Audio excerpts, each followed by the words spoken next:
So for today, for quadratics, just more of the same that we did last time. It's mostly just that we are looking at just some real world problems or some situations with quadratics, and like how do we solve these problems in these situations. All right, that's kind of the idea here. Okay. So the first thing I have here is like it gives us some x coordinates. This is from your textbook. M comma 0 and n comma 0 are the x-intercepts of a graph. And it says the vertex is going to have the x value is m plus n divided by 2, which we talked about that last time. This is the axis of symmetry.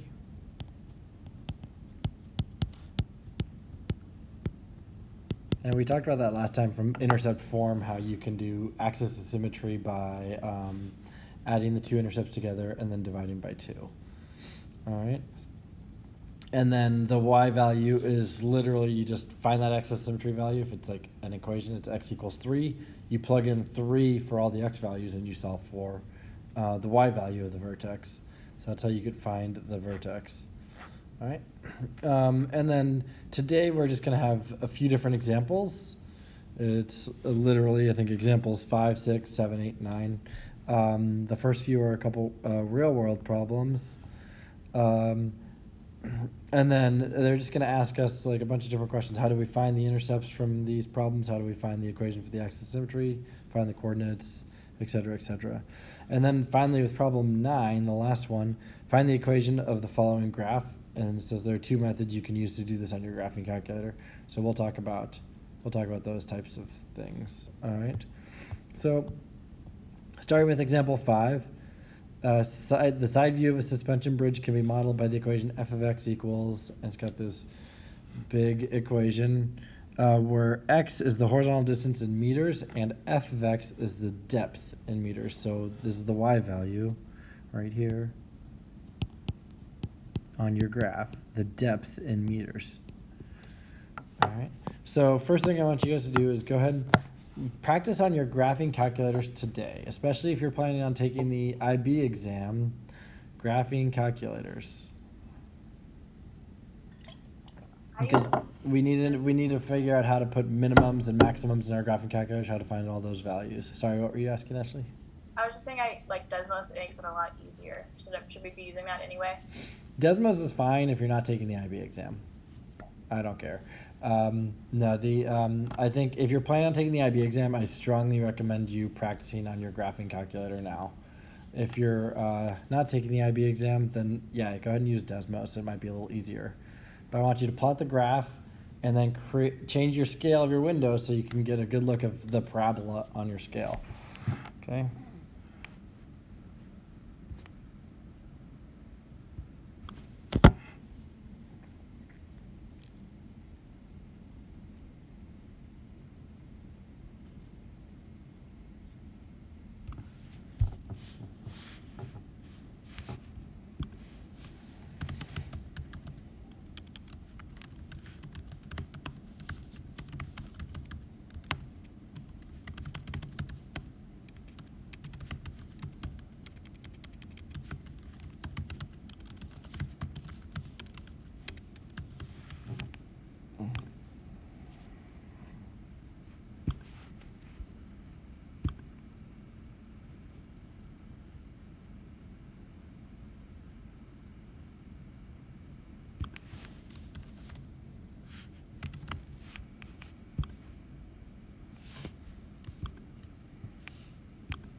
All right, so hopefully you get that graph going. All right, so it says dimension mismatch on your calculator. Okay, so if it does dimension mismatch on your calculator, check the very top, and if you have stat plot buttons on the y equal screen, and if any of them are highlighted in black because we just finished this statistics unit, you just have to turn those off, and that might help you graph better. So try that, Hannah.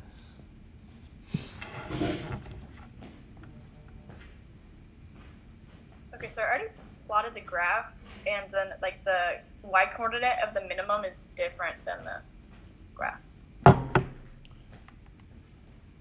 Is it the y coordinate of the minimum is different than the graph? Because it's the axis of symmetry point is correct, but the y value is different. Let's see.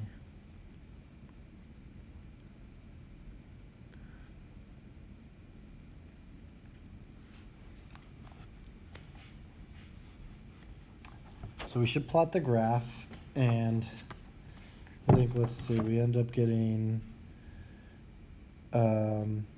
like a really small number for the axis of symmetry. Is it like about 600 or something like that? Hold on, I solved it wrong. Never mind. Yeah, okay.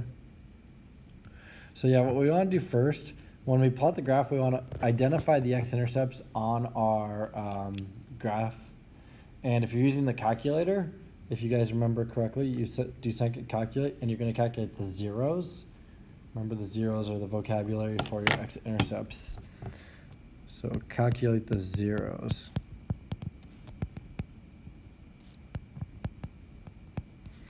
And one of them should be just 0, 0. And I think the other one came out to 1200, 0. And now we want to use this equation to find our axis of symmetry, where we could just say, hey, the x value is going to be adding 0 and 1200 and dividing by 2. So you should get 600. So that's your equation for your axis of symmetry, x equals 600. Now for part D, you're going to use your answer from part C to find the minimum. So now you can plug in 600 into the equation.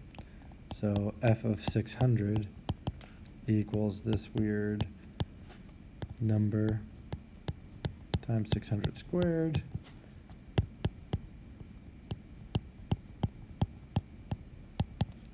All right. We plug it all in and see what we end up getting for our y value.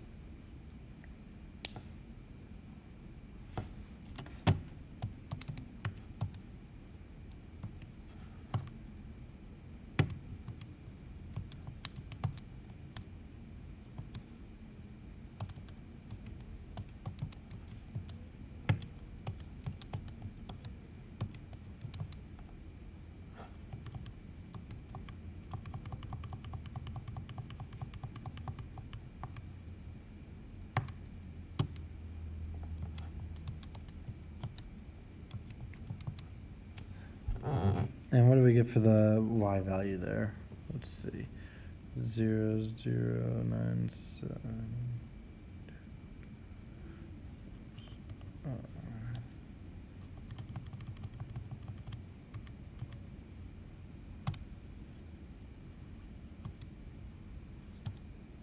And I get negative 350.208. So I'll just say negative 350 for mine.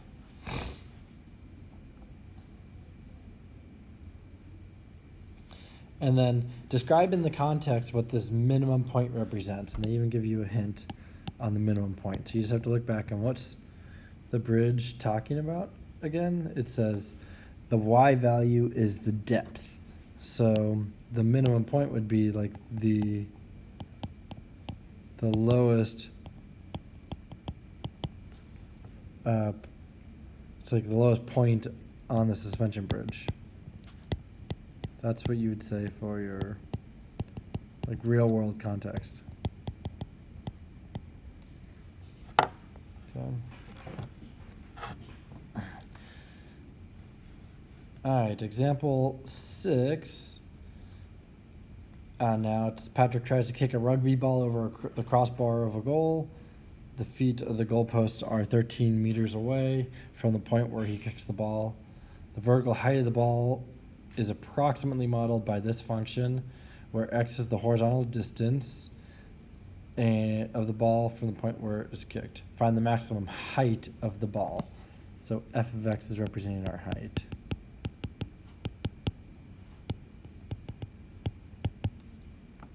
So again, to find the maximum height of the ball, that means we might want to graph the equation first.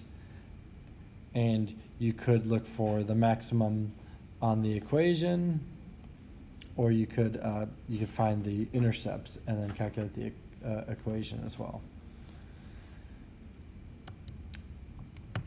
And remember, if you're doing this on your calculator, you can hit the calculate button, and there is a maximum button on there. You can do the maximum, and you use the trace feature, and you can pick your curve 1, or you pick your left point and your right point, and then you kind of guess where you think the max is, and it'll find it for you. So you just go to the left of the maximum, so the right of the maximum, and then your calculator will get you that point.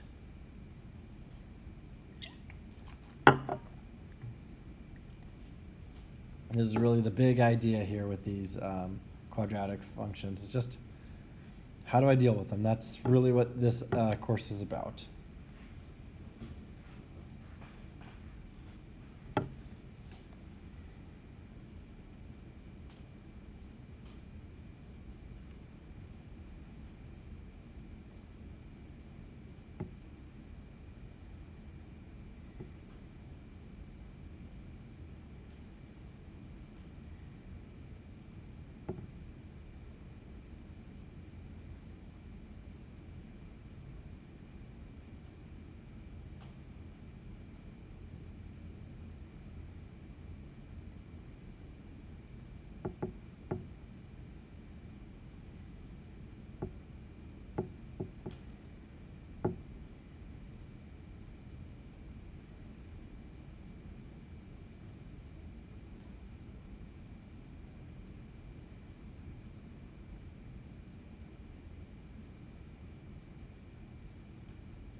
All right, so again, finding that maximum value, we end up getting like 5.63 meters. And you can do that by finding the x-intercepts and calculating the maximum, or you can do it by graphing it.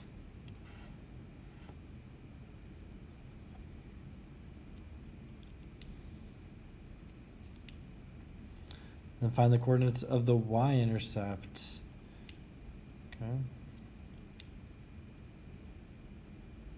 And then explains what this tells you about the height from which Patrick kicks the ball. So when the ball starts its journey.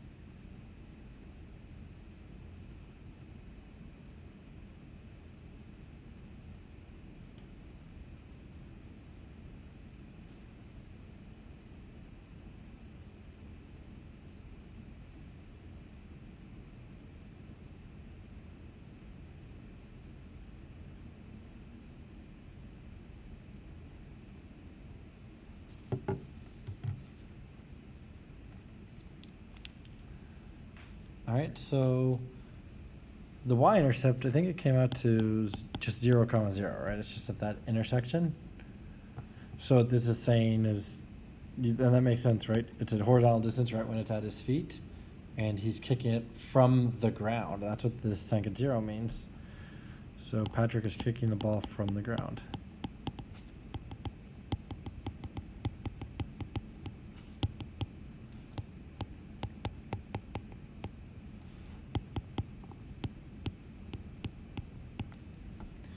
All right. It says, given the crossbar is 2.5 meters above the ground, determine whether the ball passes over the crossbar. Justify your answer.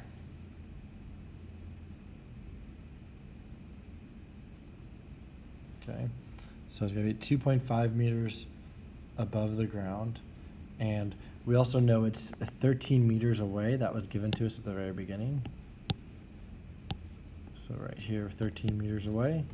So what we would do is we would just plug into our equation and say f of 13.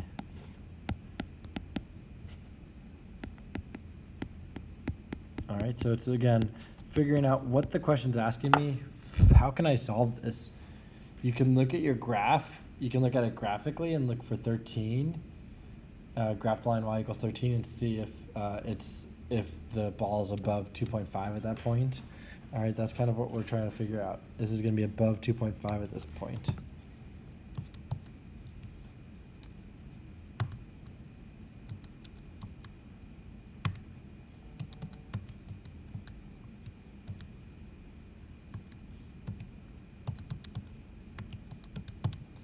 And we end up getting, what, 1.1 times, negative 0.1 times 13 squared. And then plus 1.5 times 13. Okay.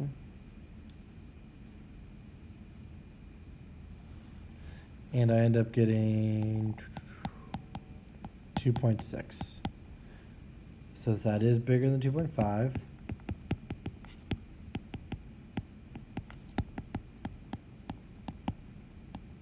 So the answer is yes, this passes over the crossbar.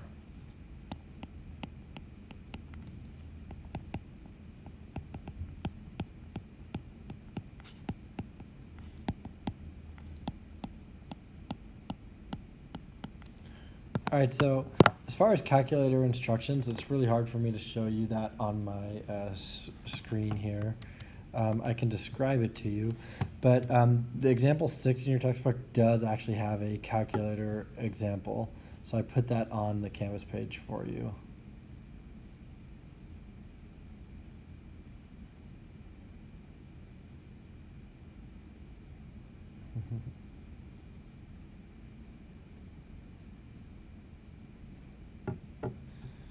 All right, so again, there is an example 6 on the graphing calculator that is on the Canvas page. All right.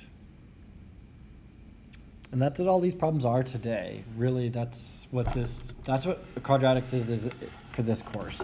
Is, hey, we have a lot of prior knowledge on these quadratics. We know that there's vertex form, we know that there's standard form, and we know that there's factored form.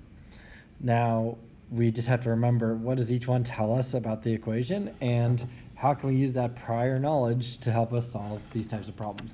That's all chapter 9 is about for today. All right, yesterday and today, actually. All right. So example 7, here's another graph to plot.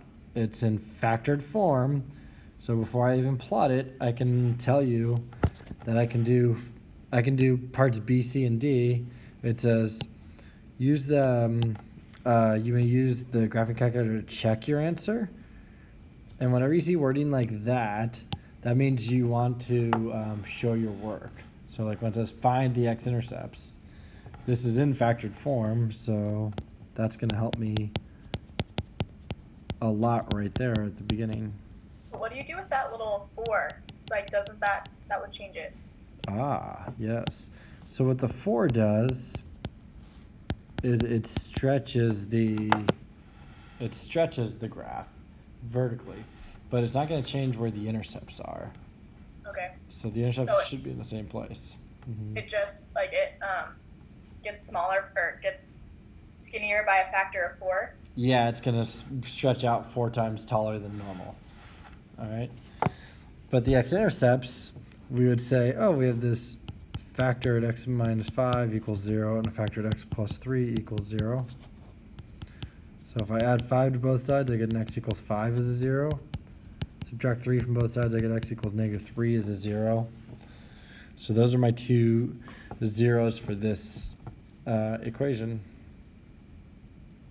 So my x-intercepts would be 5, 0 and -3, 0. So those are the types of things where you guys need to be able to show your work for these particular problems. That's where the toughest part about this quadratics unit, I'd have to say. It's really heavily dependent on our prior knowledge of this stuff. Find the equation of the axis of symmetry. That's what we gave you at the I gave you at the very beginning today. We can go ahead and add these two things together and then divide by 2. So one of the points is at 5, one of them is at -3, halfway between 5 and -3. Turns out is 1. So it's going to be x equals 1.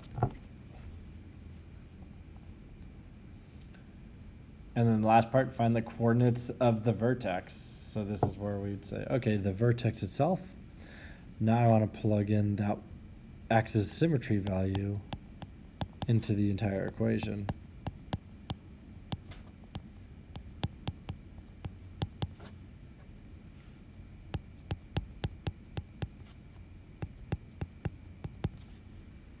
And I'm going to get -64.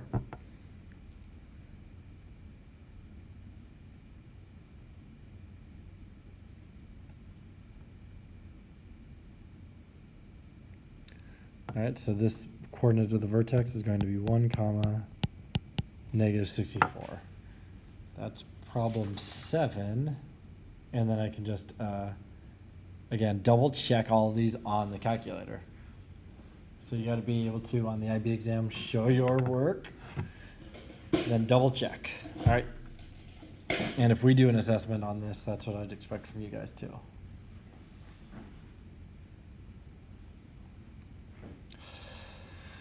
Okay. 2 problems left today. Example 8 from your textbook, just a sketch on paper the graph for this function. And you want to label clearly your x and y intercepts. And when it says sketch, that's always a good term. Sketch just means a general idea of what the shape's going to look like and everything like that. And hopefully you have the intercepts locked and loaded. All right. And again, it says you should only use the graphing calculator to verify your answer. So with this particular problem, I might want to start by saying, okay, well, like the y-intercept, for example, I know I can find in standard form is going to be 0, 24. If I plug in the 0 for all my x values, I'm going to get -2 times 0 squared plus 8 times 0 plus 24. So that's how I can tell the y-intercept right off the bat for this one because I'm in standard form. And then I should be able to switch forms to factored form. And I can use that rectangle box method that we talked about. You might remember this from AGS2 a couple years ago, 3 years ago, AGS3 2 years ago. And you can do the box method to help you factor this equation. All right, so we can rewrite it in factored form and identify those x-intercepts. And on this one, notice that I have -2x times x. That would be the outside of the x values, because 1x times -2x is going to be -2x squared. The factors of 24, there's a lot. So I have to try a few different options here. I could do 8 and 3. I can do 6 and 4. 6 and 4 actually sounds good to me because I feel like 6 times 2 is 12, so let me try a 6 here, and a 4 over here or something like that. And we'll say an x minus 6, and a 2x minus 4, and that's going to give me a -4x there, and a positive 12x there. Yeah, I like that 6 and 4, that's going to help me get the values there. And if you're ever confused for these problems, like Mr. Street, you did that really fast, or I don't remember how to do that anymore, I would recommend that we cheat a little bit by using our calculator. And what we can do is we can identify, hey, it looks like there's an x-intercept at 6 comma 0, so one of my factors has to be x minus 6, and then you can just draw the table and fill it in like you did this mathematically. All right, it's almost like you're working backwards to fill in your work. So you could do that if you're clever, and that would work out as well. So now I've got this factored form equation. It says negative 2x minus 4 and x minus 6. And that negative 2x minus 4, I think I can pull out a negative 2 out of it, and I'm left with just x plus 2. And that's kind of what this will look like in factored form, where now I can see I've got an x plus 2, so there's going to be an x-intercept at negative 2 comma 0, and there's going to be an x-intercept at 6 comma 0. Okay. It also says find the coordinates of the maximum or the minimum point. So algebraically, once I have my intercepts, I can do that.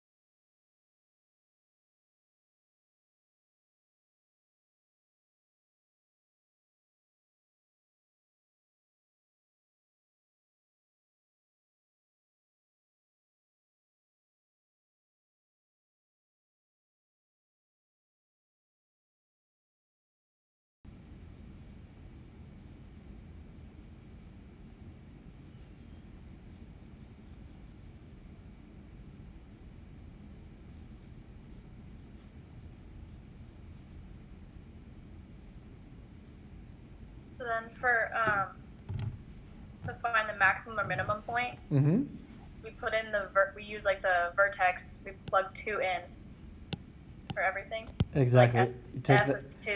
Take that 2, and we're going to do f of 2. And we can use the original equation if we want to. Negative 2 times 2 squared plus 8 times 2 plus 24. That's a great way to do it right there.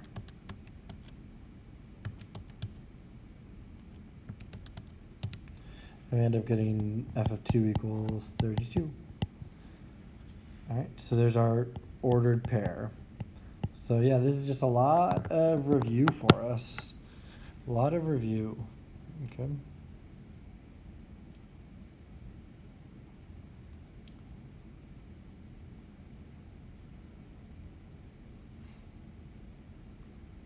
All right, now last problem today.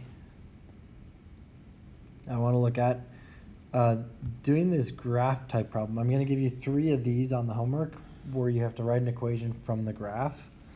And it says there are 2 methods. Method 1 is a calculator method.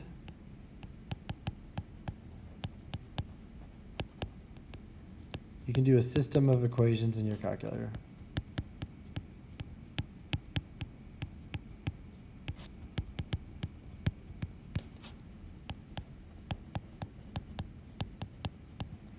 And then you can solve for the variables. Do you guys remember last year, I think we did one day where we did a lesson on matrices, and we talked about, it was just like, it was a random fill-in lesson, and I said, this is a really cool trick you can do. So that's what this systems of equations method would be in your calculator. There's an example of how to do this on the Canvas page.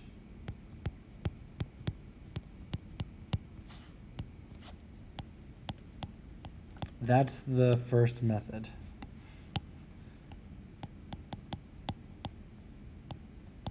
So if you want to go to the Canvas page and look that up, that's perfectly fine, and teach yourself how to do that. The method I prefer is to use my knowledge of these equations to kind of set up an equation the second way. So, for example, I can see the x-intercepts on this one. And I can also see, I'm going to make note that there's a y-intercept at 0, negative 12 as well.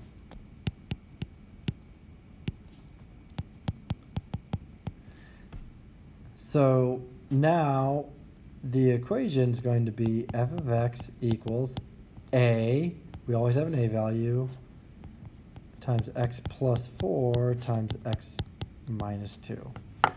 I can go ahead and write that equation. This is what my quadratic is going to look like in factored form with those zeros. And the only thing I need to do is solve for the a value. In order to solve for the a value, I need to plug in another point on the graph. And I think that's where this y-intercept is going to come in handy for us. I can go ahead and plug in negative 12 equals a times 0 plus 4, 0 minus 2. I like that y-intercept because I'm going to be using some zeros in here, and I'm going to be using a negative 12 in here.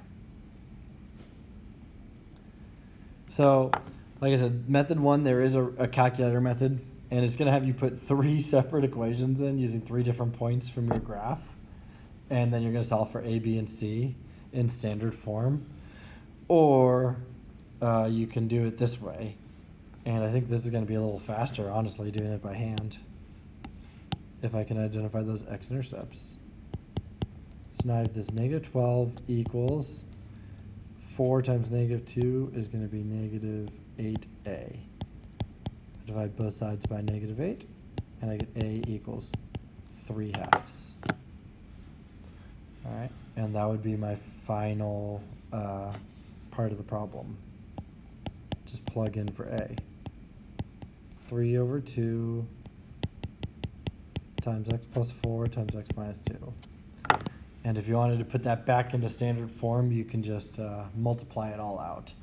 But I think that's the easiest way, in my opinion, to get this problem done, rather than trying to teach yourself some way to do it on the calculator. Use the knowledge we know, all right, and then you can verify it on the calculator. Because once I have this equation in factored form, I can graph it and see, does it have the same x-intercepts, does it have the same y-intercept, does it have the same shape, general shape? If it checks all those boxes, then awesome, that means I did it correctly. All right.